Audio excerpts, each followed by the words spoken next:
இந்தா. ஐயா இப்ப ஆரம்பிங்க. யாரோ வரணும்னு சொன்னீங்களேம்மா. அதெல்லாம் அவ வந்துருவா, நான் பேசிட்டேன். நீங்க ஆரம்பிங்க.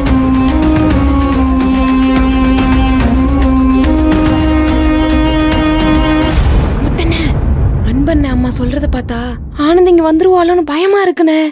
அவ அப்படிலாம் சொல்லிருக்க மாட்டா. வரக்கூடாதுன்னு நான் ஸ்ட்ரிக்டா சொல்லியிருக்கேன். அவ வரமாட்டா.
லலிதா, நீ ஏதோ முக்கியமான ஆளுங்க வராங்கன்னு சொன்னதும் நான் ஏதோ பெரியவங்க தான் வராங்கன்னு நினைச்சேன்.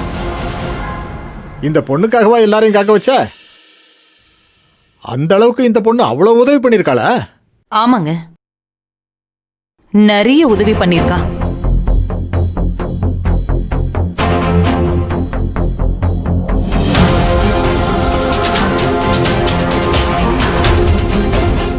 ஏங்க, அண்ணி நடந்துக்கிற விதம் ஏதோ வித்தியாசமா இருக்கு. இந்த பொண்ணை பார்த்தாலும் எனக்கு சரியா படல. மாப்பிள்ள கூட வேலை பாக்குறா, லட்சணமா வேற இருக்கா. எனக்கு ஏதோ தப்பா படுதுங்க. வாயை வச்சுக்கிட்டு சும்மா இருக்கு.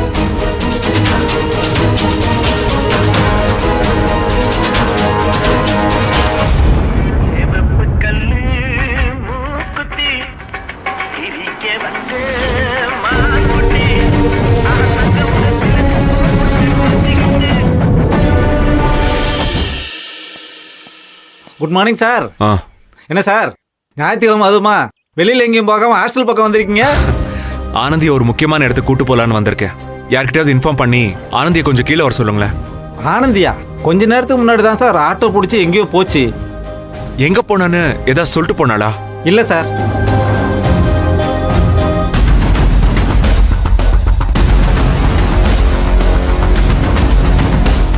மகேஷ் சார்,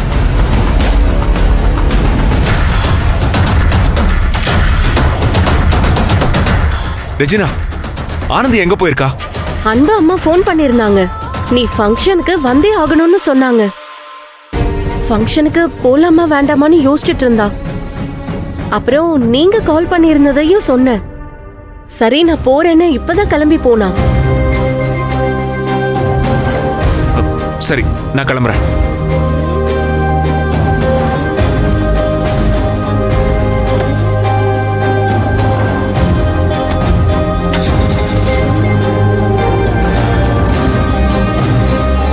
என்ன ரெஜினா, எதுவும் பிரச்சனையாமா?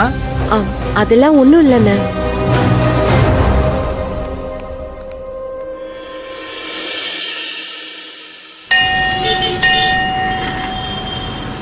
எல்லாம் சரியா இருக்குல்ல ஆ பாத்துக்கலாம். சரிங்க. அம்மா யாரையாவது கொஞ்சம் விளக்கத்தை சொல்லுங்கம்மா, படிக்க ஆரம்பிச்சிடலாம்.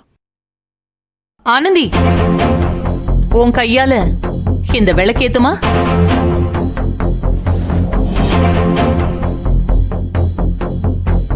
ஏத்துமா.